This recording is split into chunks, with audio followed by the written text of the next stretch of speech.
Welcome to our YouTube live, and we've got the usual 1 hour together, and I guess I'd characterise the latest month as a kind of recovery period after the banking crisis that was quite short lived, but had very serious repercussions. We've lost Credit Suisse; it's been absorbed into UBS, or at least it's a merger or an acquisition, depending on who you ask, and the surviving entity is going to be UBS. So less investment banks than there were a month ago, less banks than they were a month ago. And I don't think we've seen all of the fallout from that episode. I think it'll probably have consequences in terms of tightening of financial conditions because banks are going to be more cautious now. And obviously deposit flight is something that people are worried about. So banks are probably going to have to increase their deposit rates, which they pay to their customers, which reduces their net interest margin, the difference between the rate at which they lend and at which they borrow. Because remember that when you deposit money at the bank, it's just cheap funding for the bank. And so I think, lower margins for banks is probably a consequence, a higher cost of capital and less profitability. But I did buy some US banks as a kind of ETF, US banking sector ETF, and I expect that'll probably recover. It'll take a while, but the reason why I bought it was because I thought that the Fed bailout was very comprehensive and probably was going to nip the problem in the bud. But who knows? Maybe it'll escalate further. But certainly for now, it seems to have quietened. We have had a bit of a risk rally over the last month. So let's have a look at valuations right now, because that's kind of interesting. So if we look at one of the PensionCraft tools, which is this valuation tool, we make that a bit bigger, and let me move my head. Okay. So I'm over here, and so overall at the moment we're back now between the 10-year average and 5-year average forward price to earnings multiple for the S&P. Yesterday's close was 40.90, and that puts us kind of halfway between the 10-year average forward price to earnings multiple and the 5-year average, assuming that we get earnings over the next year of $228. So that's the latest forecast from FactSet. I think US equity is now looking even less cheap than it was before. It is looking not expensive, but certainly not cheap, and it's certainly nowhere near fair value, which would be the 60-year average here, which is 17% below yesterday's close. So I think at the moment, this risk rally will probably fade. That would be my guess, assuming that earnings are going to disappoint, and I think that's a fair bet. And if you do look at the earnings, every time I look at the FactSet earnings report, which comes out every week, I just think, it is getting worse continually. So I think brokers have been a little bit too optimistic in terms of what they expect. So let's have a look at some of the other stuff, because I think one of the other things that characterises this market is certainly the kind of complacency almost in the credit markets. Actually, let's not use the macro stuff. The US recession probability, according to the Kylie model, is still 91%, so very high. And inflation is still very high. Core has fallen down to 5.5. Not hugely, but still it's fallen a bit. And CPI, headline CPI, is still 6%. The jobs market is still kind of red hot, so we had very strong payrolls. And we just had the weekly unemployment numbers, so the weekly jobless claims, and those suggest they surprised on the upside, and that usually suggests that the non-farm payrolls number will also come out hot. So let's have a look. Let's just zoom in a little bit. Yeah, so the last print was 311,000. The one before that, 500,000. So some very strong prints here. Remember, 100,000 is all that's required to employ new Americans entering the jobs market. So we're well above that. We're averaging over 300,000 a month. So that's a very strong jobs market and a very tight labour market. So let's have a look at the level of VIX, because that's what I was trying to find. And credit spreads, because I think that's still pretty complacent. So if we look at volatility, so this is based on out of the money options on the S&P 500 with an expiry of 1 month. So it's kind of insurance, the insurance cost. Let's say if you were going to buy an out of the money put on one of the stocks in the S&P 500. So where does that put us? Well, pretty complacent, as you can see. If we zoom in, yeah, so VIX is currently below 20. Now that tells me that the market is not worried, right? There's not. This is not a market which is selling off. People are not buying a lot of protection. If they were, that would push up the implied volatility of those options and push up the value of VIX. But people are not worried. And if we look at the credit spreads at the moment, these are high yield credit spreads in Europe and the US, still not really pricing in a recession at all, despite the fact that other models are telling us that we are going to get a recession, and the yield curve is very inverted, which is another indicator that we're probably going to get a recession in the US. So I think, complacency in the risk markets, in cryptocurrency, in equity, in corporate bonds, in the credit space, whereas the bond market is flashing, high volatility, highly inverted yield curve, and essentially telling us that things are not okay. Okay. So that's the big contradiction at the moment. And usually I tend to side with the bond market because historically that's been a fairly good indicator. But we'll just have to see whether earnings hold up and to see what's going to happen with risky assets. Anyway, yeah, so if you're a member of our community, you get access to these trackers and you get access to Slack. So that's one of the member benefits. And yeah, so now I will answer questions. So if you ask a question and you're one of our supporters on YouTube, we'll push you to the front of the queue. If you ask a question and you do a super chat, we'll push you to the front of the queue. And please do like and subscribe to our channel, because if you enjoy these live streams, then you'll enjoy our regular content. I'm pretty confident. Okay.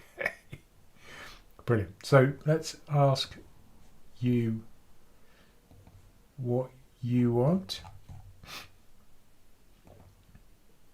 So,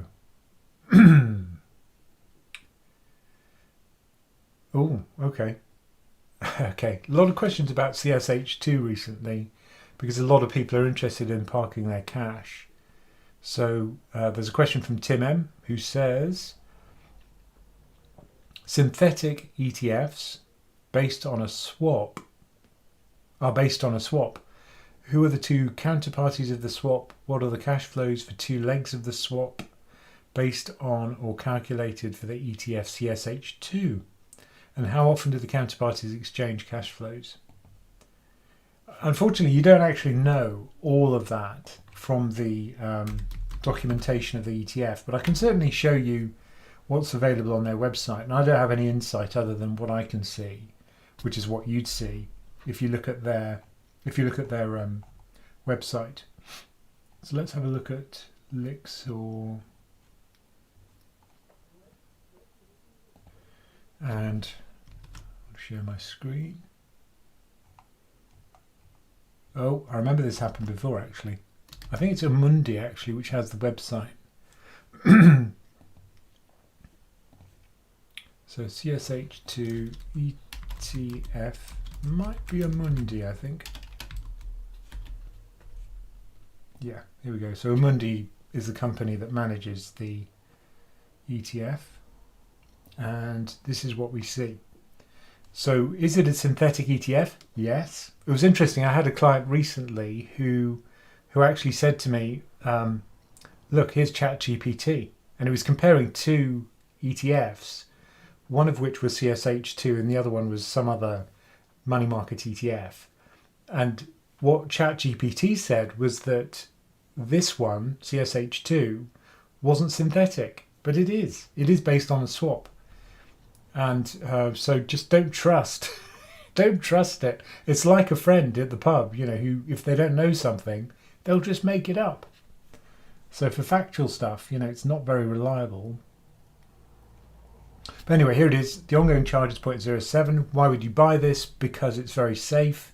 Because it's at the short end of the curve. It's giving you around 3.6% income at the moment. And because at the moment, the short end of the curve is higher than the long end, so you're paid to take less duration risk. You're paid to take less risk on the yield curve. And where's the lowest risk on the yield curve? It's at the very, very short end with the money market funds. So these things earn pretty good money at the moment. If the value of Sonia, which is what this thing tracks, falls, then this thing will very, very quickly fall in terms of the income which it generates. So it's an accumulation fund. Let me just quickly show you what it looks like if I show you the price of it. So CSH2, this is the price. Now the reason why people buy it is because it's an accumulation fund, it generates income, not a lot of income, 3.6% at the moment, as I said, if you annualize this gradient. And the gradient represents how much income it's earning. So this period here, 2020, 2021 to the beginning of 2022, it was almost flat because the rate of income was very low, because the value of Sonia, the sterling overnight index average, was also very low. But then Sonia really picked up at the beginning of 2023, actually middle of 2022, as the bank rate increased with the monetary policy, and it's still very steep. Still negative in terms of real return, but steep nonetheless. So your question was about the swap counterparties. Let's see what we can find in the KID, the Key Investor Information document, which is usually a good place to start. Now this should be transparent and easy to understand, so let's see if that's true. So it's an active UCITS fund. UCITS just means that it's passportable throughout Europe. It can be sold anywhere in Europe. It doesn't have a lot of dodgy derivatives in it. It doesn't have too much leverage. It's not going to hurt people. That's the theory. The benchmark for this thing is the sterling overnight index average, as we said. And that's an average of all unsecured overnight lending transactions in the interbank market in pounds. So if banks are lending to each other unsecured, they never would, then this is the rate at which they'd lend to one another. And yeah, so it shows how often it resets. And let's see if it says anything about the so here we go. Now this one might make you pay attention. Okay. Yeah. The daily compounded Sonia integrates the impact of the reinvestment of interest perceived under the overnight index swap methodology. The sub-fund does not benefit from any implicit or explicit guarantee, neither from a swap counterparty, SocGen. Okay. Okay. Societe Generale is the swap counterparty. So that's who the swap counterparty is. So the way this thing will work, let's look at the assets under management. So it's got about, what is it? It's about, I think that's a billion in NAV. Let's just check in SharePad. Yeah, so it says here 1.5 billion. And so let's say that you've got the, whatever it is, the billion to invest. How would we do it? Well, we'd enter into a swap as Amundi. We'd enter into as a sponsor of the ETF. We'd enter into a swap with SocGen. And then what that swap agrees is that they'll pay us the daily return, probably, or weekly return, as if they held that cash amount, $1 billion, in Sonia linked instruments.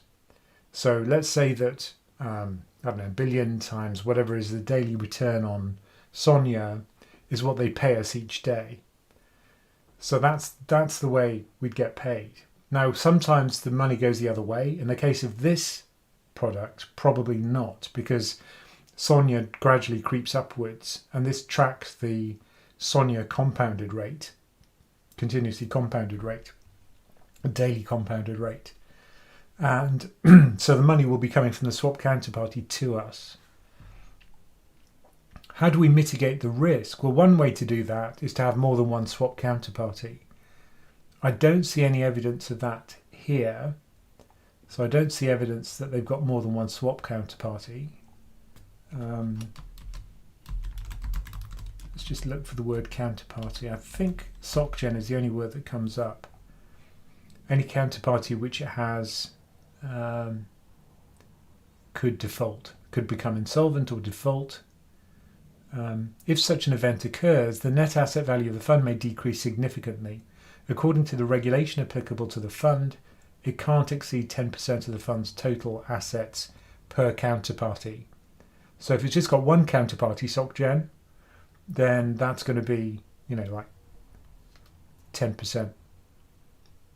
Yeah, so a 10% loss is what you're on the hook for. And these things will be margined, so they won't let the counterparty risk build up.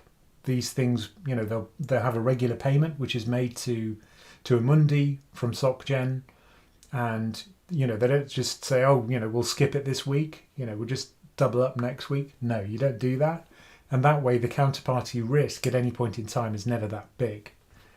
Also, there's something about a collateral basket here. Just see if they've got that detail. No, they haven't, but they have got on the website. So if we look for collateral, what do they call it? I don't think they call it collateral, they call it something else. Yeah, here we go. Is that it? No. No. No. No. Here we go. So they call it a substitute basket. And why have they got stocks? Why have they got these weird collection of stocks? There's Shell, NG, Total, Sanofi, Microsoft, Paribas. Well, if something goes wrong with the counterparty, then they can use this collateral basket and sell it in order to make whole their investors.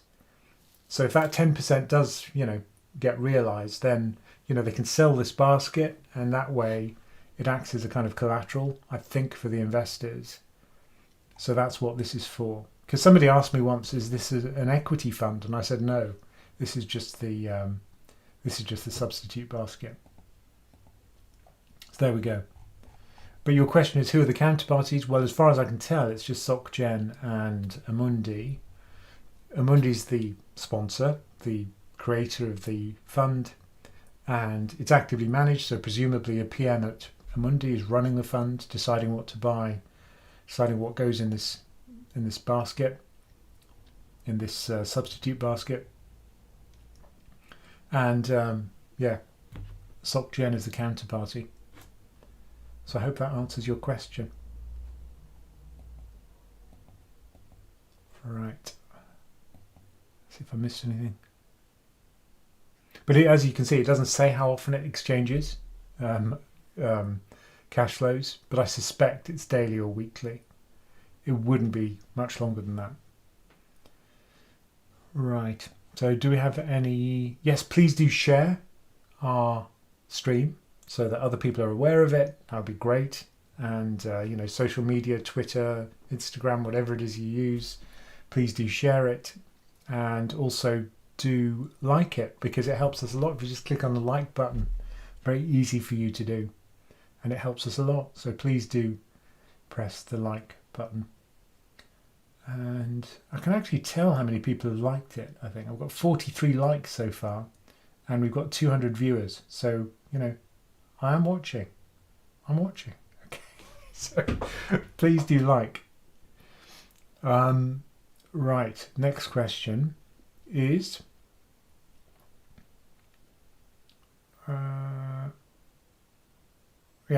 one from Alice, who says, why does the yen benefit i.e. why does it go up when there's lower economic growth? I've heard this a lot lately, but was wondering why. Thank you. Well, it's certainly true that Japan is seen as a safe haven. So if there's kind of fear generally, then because it's a safe haven currency, the yen will usually rally. And, it is a safe haven currency. And there are other safe haven currencies. The Swiss franc, for example, not so safe until recently, but it has rallied again now when all the banking stuff was going on with Credit Suisse. And another one would be the dollar, of course. That's the biggie, the really big safe one. And sterling does not fall into that basket anymore of safe currencies. It's not a safe haven, which as a UK investor is not a bad thing, because when people are scared, they sell sterling. It weakens versus the dollar. If you've got a global fund, most of it's in dollars. So actually it reduces the losses for UK investors because the UK currency is seen as a weak one relative to the safe havens. So that's good for us. So if you do have one of these non-safe haven, if you do have one of these safe haven currencies, if you live in a country which has a safe haven currency, the opposite's true. So if you have an international index, the fact that your currency strengthens when everything is selling off won't be helping you, right? It'll be doing the opposite. But yeah, the yen is seen as a safe haven. It's uncorrelated usually with the equity markets, uncorrelated with other countries usually compared to other equities. Still, amongst equities, correlations are high. So all we're talking about is a relative correlation being lower. So if we compare European stocks and US stocks, they'll be highly correlated. But Europe and Japan and the US and Japan, that correlation will be much lower. I don't know, 50, 60% rather than 80%. Really depends on the stocks. But that's why the yen benefits. It's a safe haven. And so when people are scared, they buy those safe haven currencies. Mark R says good evening. Good evening. And Shimstra IOM also good evening. And Tinong also hello. What else have we got? Oh, there's Leonard. Nice to see you. Leonard is one of our supporters. He says, hey Laura, Teddy and Ramin. Hi. No sign of Teddy. He's kind of disappeared. He might still be trying to steal my dinner because it had chorizo sausage in it and he's very keen on that. So he's probably in the kitchen right now trying to steal it. He did steal a tuna steak last month. It was a shocking piece of behaviour. He's very naughty. He's my dog, I should say. Right, so let's see if we've got any questions from our members. Yes, we do. So Leonard has a question. What's your take on world politics? That's pretty general, Leonard. China, Iran, Saudi talks. CNY trade, BRICS currency, dollar dominant, but eurodollar shaky. Yeah, I think, there's a lot of stuff said about the US dollar not being the reserve currency. We're still miles away from that happening. Almost all trade is still done in dollars. There was a large transaction for oil which was recently done in renminbi, but that really is a drop in the ocean compared to what goes on with the rest of the world in terms of trade. So I think I wouldn't panic about the dollar losing its reserve status or its kind of status as a kind of reserve currency or as a trading currency. We're just so far from that, and it'll take so long. It'll probably be a gradual process. It was for sterling. It took many decades for sterling to stop being the reserve currency, and gradually the dollar kind of took its place. But I think, I wouldn't really panic about that. In terms of, will the renminbi be the new reserve currency? I think at worst what's going to happen is there'll be different poles around the world, poles of influence. So, for example, we'll have the kind of Asian pole of the world, the Asian end of the world, and then we'll have the kind of US sphere of influence. Maybe that's a better phrase, a sphere of influence. And within the Western sphere of influence, I think the dollar will remain dominant. And within the kind of Eastern sphere of influence, I think the renminbi will get much more dominant. But that's not necessarily a problem, unless it causes some kind of political conflict, which obviously has caused friction in the past. But is there going to be a currency crisis? There's no sign of that. So if you look at EM currencies right now, there really hasn't been that much of a sell-off, except for certain currencies like the Turkish lira, which has its own special problems. So if we get a list of currencies, if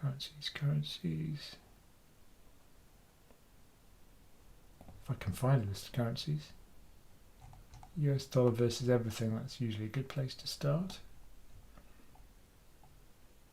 USD versus every currency, here we go. And I'll share. There we are. And let's look at the change over the last month. So the dollar strengthened versus the ruble, haha, and versus the Aussie dollar. So that's also the Argentine peso. So that's another EM currency which is weakened. But again, Argentina is a bit of a basket case. Chilean peso as well. Not much of a weakening of the peso. Even the Turkish lira seems to have kind of stabilized, after its huge devaluation. The Mexican peso has actually strengthened versus the dollar. Korean won.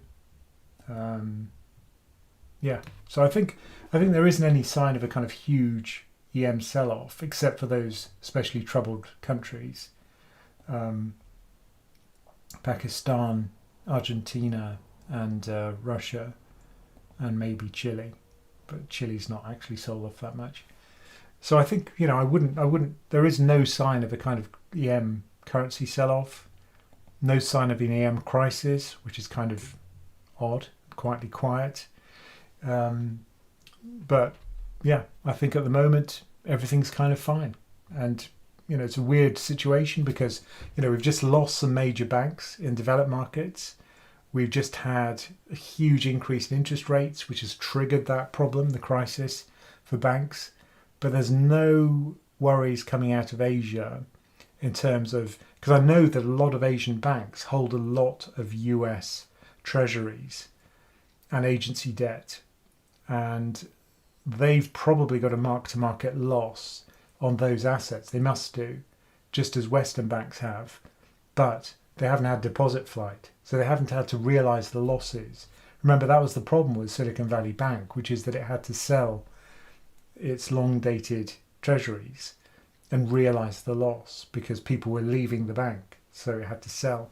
But for these Asian banks, while there isn't capital outflow, while there aren't depositors leaving and taking their money, then they don't have to realize those losses.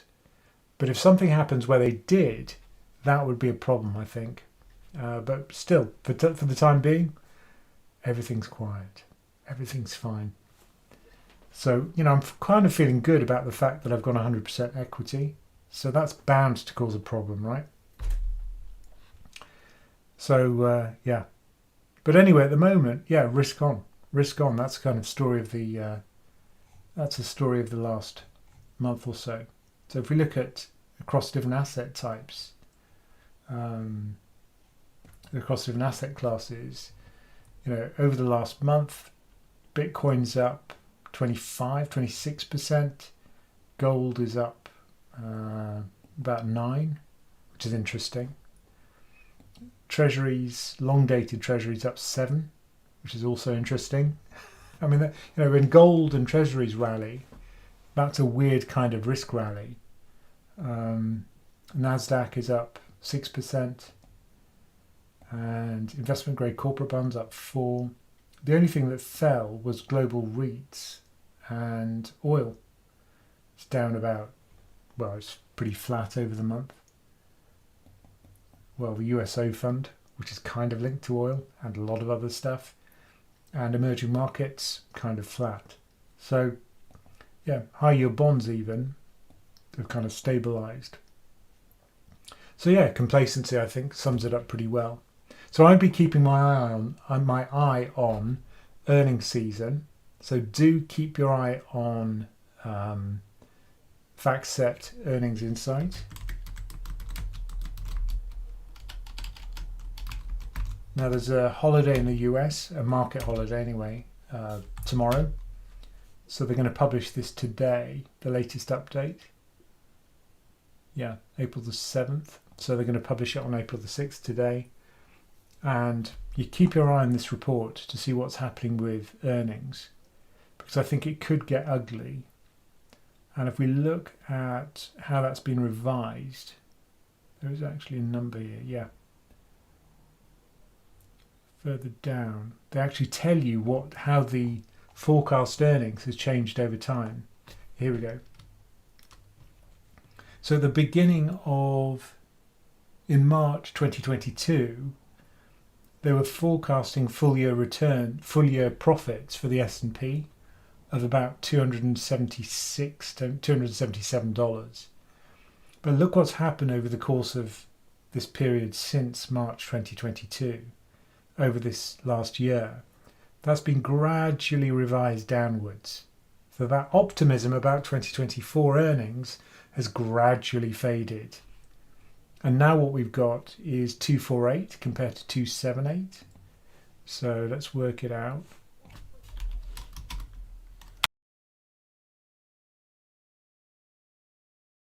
So, oops.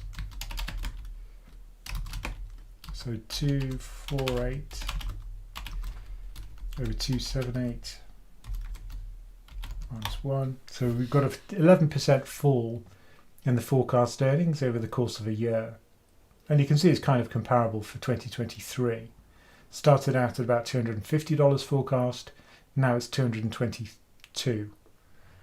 So, you know, that's not showing any signs of slowing down. It's still being revised downwards.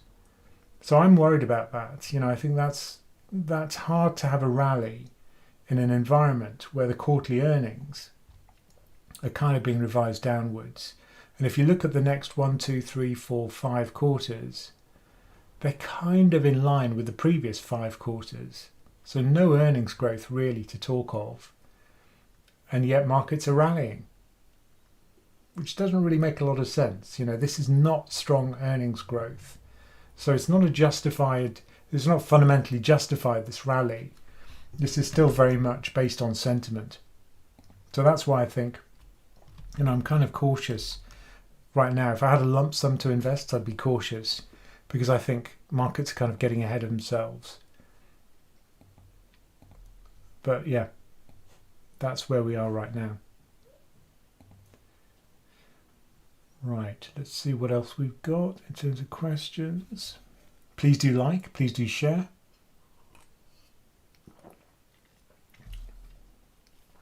Oh, interesting one.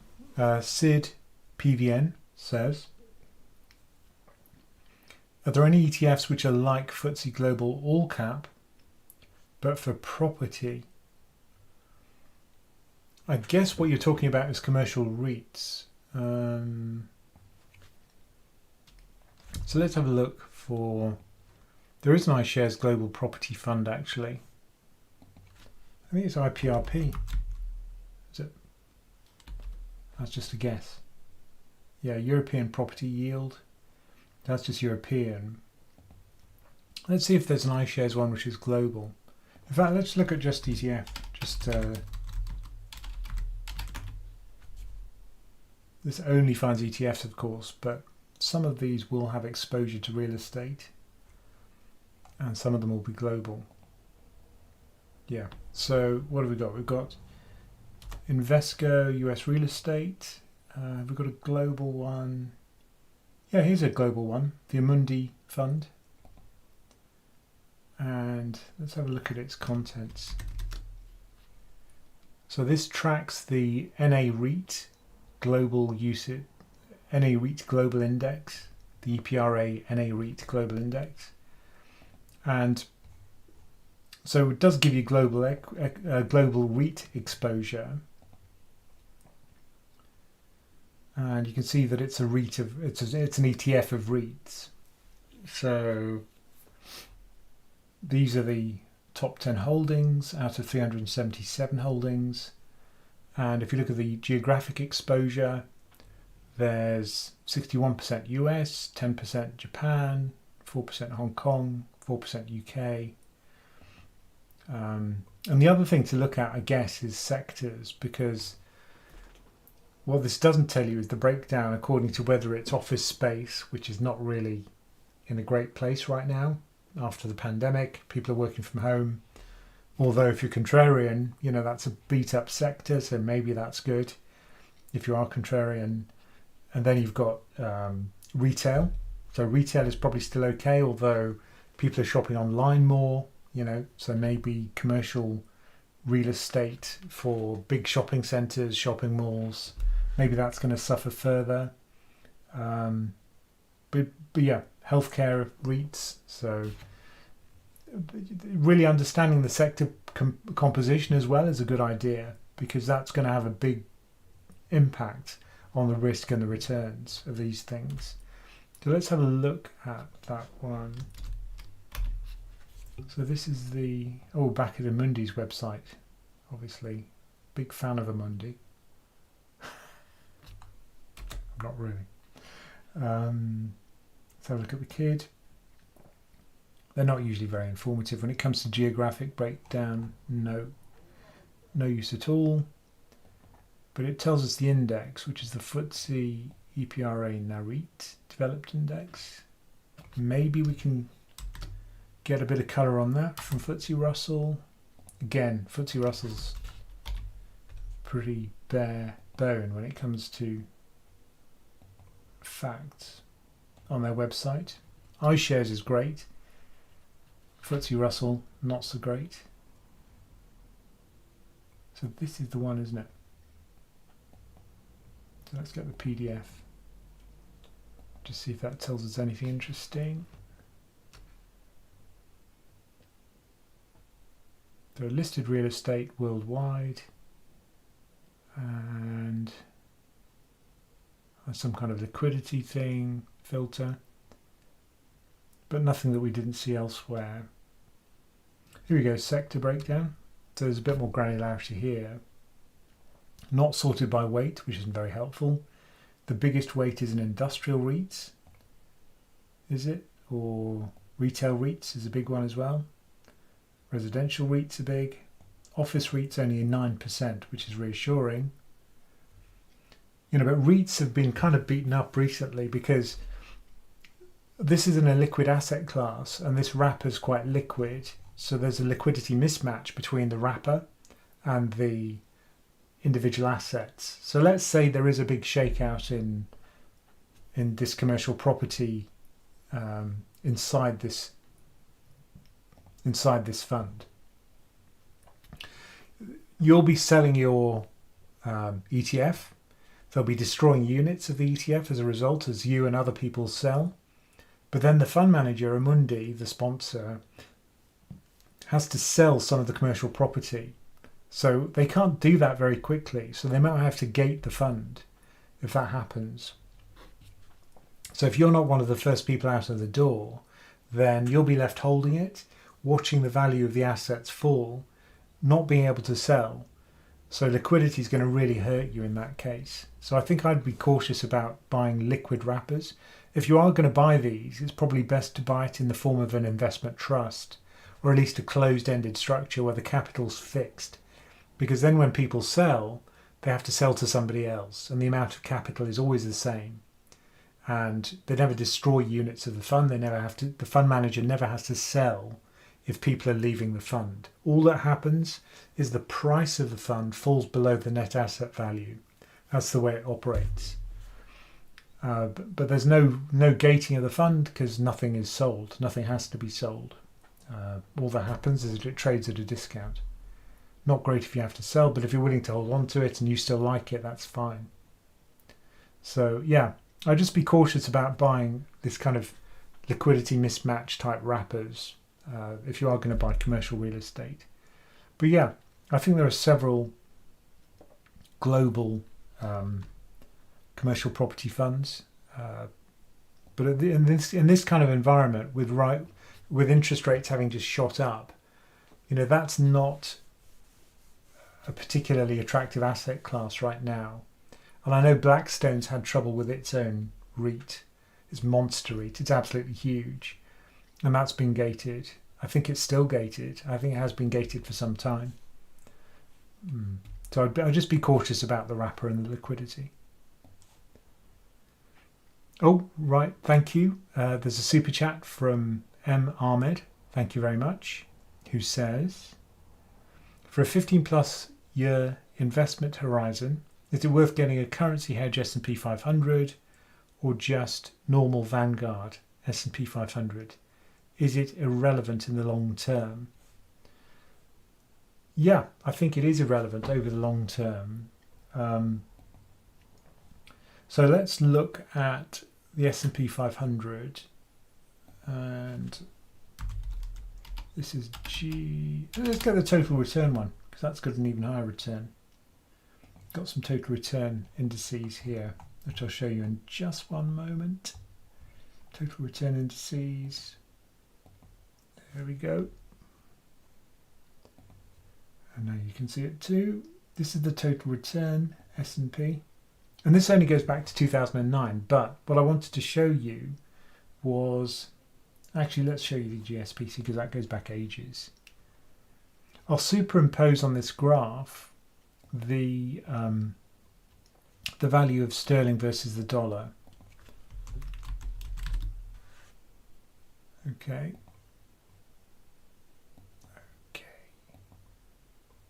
Did I add it? I don't know I did. Okay. Oh yeah, I did. Oh, but look, you can't see it because it's hardly moved. So if I switch to a log plot, which is the only way of seeing the value of currency on the graph, you can see that the value of sterling has gradually weakened over this period. Now if we zoom in on any period here, you can see that currency is fluctuating a lot. So if you're talking about 2008, 2009, you can see the value of sterling weakening as the value of equity falls on the S&P 500. This is the hedging property I told you about earlier. Sterling weakens when risk assets fall, just like equity.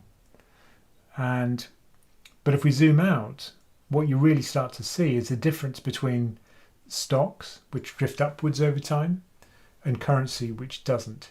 So in this case it's sterling, so it's drifting down, but the rate of drift is actually much lower than it is for stocks. So over a long period of time, currency matters much less than the equity risk premium, which is usually very big. Because what drives currency is interest rate differentials and, I guess, growth ultimately. And growth between developed markets is kind of similar, and inflation, it's kind of similar. So there won't be a huge drift between sterling and the dollar. So in 100 years' time, if we've got, compounding at 6%, let's say that, I don't know, 9% is the long-term average nominal for the S&P. Let's just do 30 years. So over a 30-year period, the S&P will increase 13.3 times. Whereas, the drift of sterling versus the dollar will, on average, not be a lot. Much, much smaller than that over time. So that's why I think it becomes less relevant the further you go out in time. And, having a currency hedged version of the index is not worth it. Because another interesting thing, which cropped up recently on PensionCraft, and this is the beauty of having a community, is that people were asking about the cost of G500. So let me show you G500. And there's a kind of interesting gotcha here, because I'm kind of obsessed with fees. So let's have a look at G500. This is a sterling hedged S&P tracker, which is what you were asking about. So let's look at the fees for this thing, and the fee is 0.05. Great. But there's actually another cost here, So if we go to the website for, oh God, I hope it's not Amundi. No, it's of Invesco, thank goodness. Yeah, so here we go. This is Invesco's website. This is the fund. Oh, I'm a private investor. I accept everything. Yes. For this thing, oh look, there's a swap fee and it's 0.3%. Because I think this thing is synthetically replicated.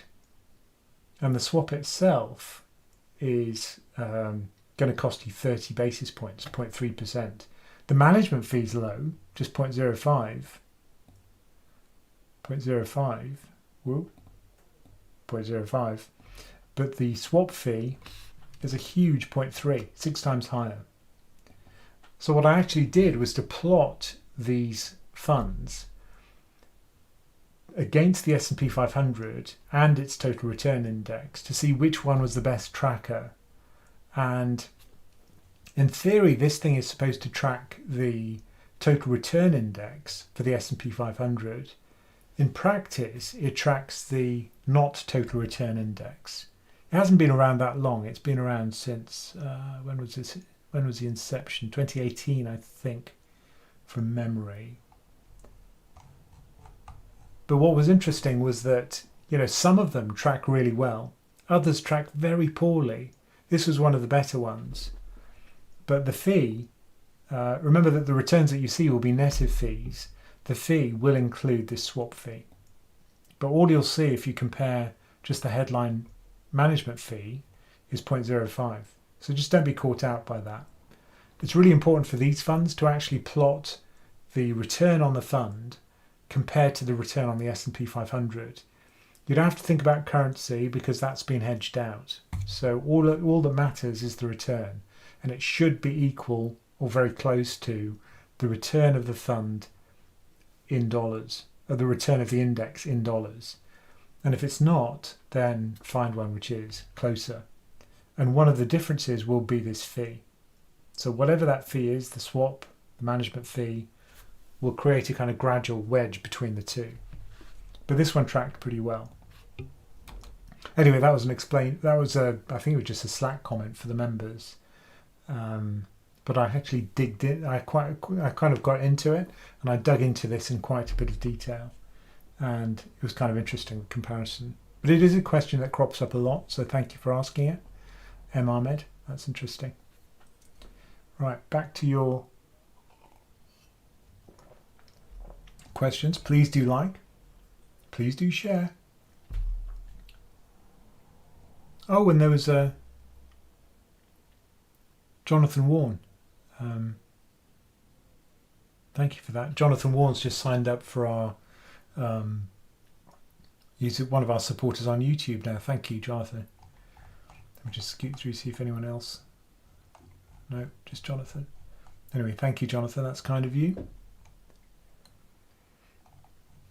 And let's see what else we've got. A question from Mark Childerhouse, who says, with another rate rise from the Fed expected, why have US Treasury yields fallen back so much this week? Okay, well, let's have a look at Treasuries, and let's use Coifin. And am I still sharing? Yes, I am. And we'll bring up the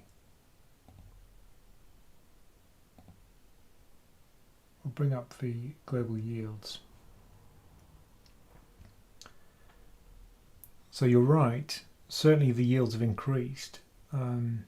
This is a 10-year range. Let's bring it to a year, 3 months. So what's really moved a lot is the short end of the curve. So we've gone from, what was it, 5.2% about a month ago to 4.51 recently. The longer end of the curve hasn't moved as much, but it has moved down a bit.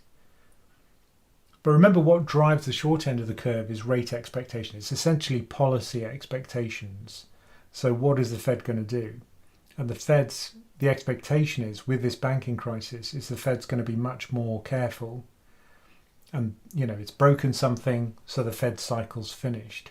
I think that's wrong, but that's what the market seems to be telling us. So a big fall in that. And if we look at the Fed Funds Futures, FOMC Fed Watch, let's see what that's telling us about rates and about the FOMC. So we've got a month to go before the next meeting. So currently we're at what? We're at a range of 475 to 500. And if we go to the probabilities, so currently we are here, this column, and then the rows here are the meeting dates for the FOMC. So May, June, July, September, November, December for this year. So what they're predicting at the moment is almost 50-50 for no rate rise in May, or slightly higher probability of a 25 basis point hike, but it's pretty close between the two.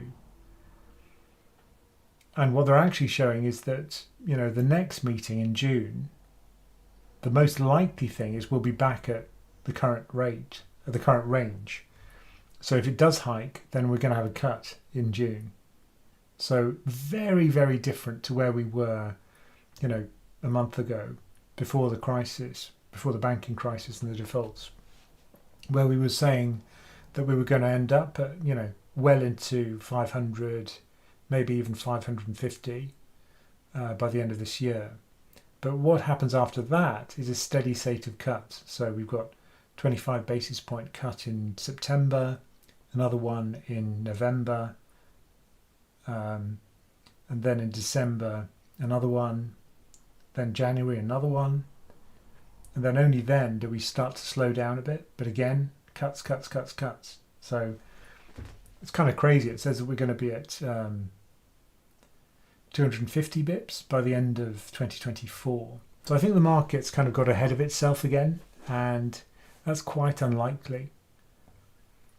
But what's going on here, the short end of the curve, is we're pricing in a much more cautious Fed, and a Fed that's going to start cutting interest rates pretty aggressively from September onwards. And I just think there's no way. I mean, you don't have to listen to more than 10 seconds of what Jerome Powell says to realise that's just bullshit. I don't think that's going to happen. Inflation's still high. Unless there's a huge fall in inflation, and particularly for the core services part, which he's worried about, a clear sign that the labour market's cooling down, all of that I think has to happen. Because what the Fed's done essentially is it's kind of split its policy tools so that for the crisis it's using its balance sheet. It was shrinking its balance sheet with quantitative tightening. Now it's ballooned it outwards because it's essentially letting commercial banks use its balance sheet to launder their risk. It kind of has to. It can't let this deposit flight carry on. That would just be a systemic problem for the entire US banking system. So it's using its balance sheet to solve the banking crisis, and then it's using its kind of interest rate tools to solve the inflation problem, or at least that's the way it's trying to split its policy tools by the look of it, just based on what it's done. And, it seems to have worked so far. The BTFP, the Bank Term Funding Program, which is its, risk laundering on its balance sheet, that seems to have worked very well. And we haven't seen further, or at least not for big banks like Silicon Valley Bank, we haven't seen big sell-offs continue, and we haven't seen other defaults. So that seems to have worked for now. But yeah, short end of the curve, mistaken policy. Long end of the curve is much more driven by growth expectations, and I think that is more realistic because, we are going to see weak growth, if not a recession, over the course of the next 12 months or so. That's what I'd expect, and that's what the bond market's kind of pricing. So lower inflation and also lower growth. That's what I see anyway. So I hope that's helpful. So one more question. We've got time for one more. Please do share. Please do like. It helps us a lot. What do we have? Do we have any questions from members? No. So let's go back to your questions on YouTube. And I'll switch back to camera. There we go. And see what we've got. So I shall choose very carefully.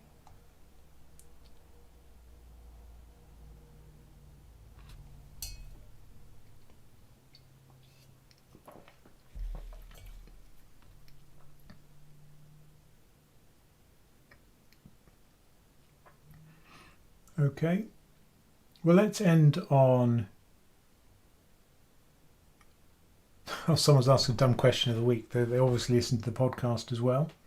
So yeah, do listen to our podcast if you don't already. Many Happy Returns, where Michael and I put the world to rights. And the latest episode was about Scottish mortgage, which obviously has been in the news. Many Happy Returns podcast. Let me quickly show you this. So the latest episode is about stunted growth, Scottish mortgage versus ARC, because I think the big difference between the two is governance, and clearly the big blow up that's happened recently with Scottish mortgage was to do with governance. But I think it's not necessarily a bad thing. I think it could lead to better governance in future. So, I think it's a sign that, the governance is working. But anyway, do have a listen and hear what we have to say about Scottish mortgage versus ARC. And back to your question, I'll answer one more. Yeah, so Sterling short-term money market fund. Does it distribute the yield and views on it for the short-term holding of capital? Well, this is what it's for, right? It's for kind of short-term holding of capital. That's precisely what a money market fund is designed to do. Money market fund. Here it is. So these are kind of boring by design, and the fees are low because usually they pay very low returns. So the fee would eat up any tiny returns. So the fee's 0.15, but it does invest in very liquid, very safe things, which have a duration of less than a month, less than 6 months usually, definitely less than a year. So if we go for the full list of funds and get the description for it, I've got this funky filter now, which is great. And there's only one money market fund if we filter for that. Here it is. In all its resplendent, boring glory. I don't want to buy it. No. Whoops. Okay. And this is the details of the fund. So if we look at the portfolio, you'll see it's got 21 issuers, not many on the face of it, but remember this is buying things like UK government bonds, but also things like commercial paper. These are really short-term IOUs issued by companies with very high credit quality. Cooperative Rabobank, okay. I can't pronounce that. Kreditanstalt für Wiederaufbau. So probably very high credit quality financials, Sumitomo Mitsui Banking Corporation, and you can see that the income of these will also be quite low, and that's why these things are not going to shoot the lights out, but they're very safe. If we look at the maturity, you see the weighted average maturity of these things is about 53 days. And the thing which I think is misleading for the UK is this: the net distribution yield. What the US has is the SEC 7-day yield. So what they do is they look at what the income over the last 7 days has been, or the last month, and then they annualize it. This thing is averaged over a whole year. Now, if you average over a whole year, that's before interest rates really started to pick up at the short end of the curve. But you can see this is not an accumulation fund. This is an income fund. and it pays out every month. So January, February, March. If you own it on the record date, if you're in the share register on the record date, then you'll be paid out this tiny payment. And if you look at the actual value of the thing, if you look at the performance, it's quite boring because it's always worth £1. And it has this kind of jagged shape because just as soon as it goes ex-div, when you're no longer entitled to that payment, then the value of the fund will fall. And as the size of the payment gets bigger, as interest rates have increased, the size of the sawtooth has got bigger. So if you go back to April, you could hardly see the sawtooth. Whereas now you can really see the sawtooth. But notice it always snaps back to £1. So you put £1 in, you're always able to take £1 out. You don't break the buck. But is it safe? Yes. Is it going to pay you a reasonable rate of interest? At the moment, yes. It'll give you about 3.5% probably. But what you can do is you can annualize these distributions. So if you assume this monthly distribution, if you annualize that, then you'll get the kind of annual rate of return for the fund. So that's what I've done with the accumulation one, CSH2, and they'll probably offer very similar rates of return because they buy similar assets, right? So 3.5% probably. But anyway, I think that distribution yield is kind of misleading for these kind of UK income money market funds. I wish we had something like the SEC yield, which they have in the US. For comparing money market funds, it's much more useful because the calculations are easy. They're just quite tedious. And if you want to compare lots of different funds, you have to go through it for each one, which is a bit of a pain. But yeah, it's safe, and but only for short-term parking of your money, because remember, it'll underperform equity long-term. So don't put your money in there for any length of time, is what I'd say. And we're over time. But anyway, look, thank you all for joining us. I really appreciate it. I hope you enjoyed it, and I hope your question got answered. Unfortunately, not many of them do. But if you do join our community, every 2 weeks we have a members call where we answer all of the questions. You get access to Slack, so you can ask a question, the chat application Slack, so you can ask a question whenever you like. The community now answers a lot of the questions very well, I have to say. So I'm semi-redundant there. And we also have lots of members-only videos. We did a really interesting interview with Ruffer, which is a kind of UK safety fund, I guess you'd call it, a kind of wealth preservation fund, although the returns have been pretty good for it. And the fund managers, Duncan McInnes and Jasmine Yeo, were just awesome. Brilliant interview. And anyway, if you want to see that, join our membership and you get access to it. And you get access to those tracker tools.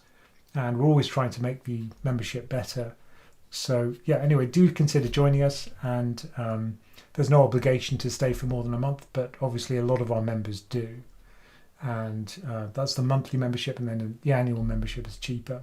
Just go to PensionCraft.com to learn more about that, and see you in a month's time. And I hope everything goes well for your portfolio.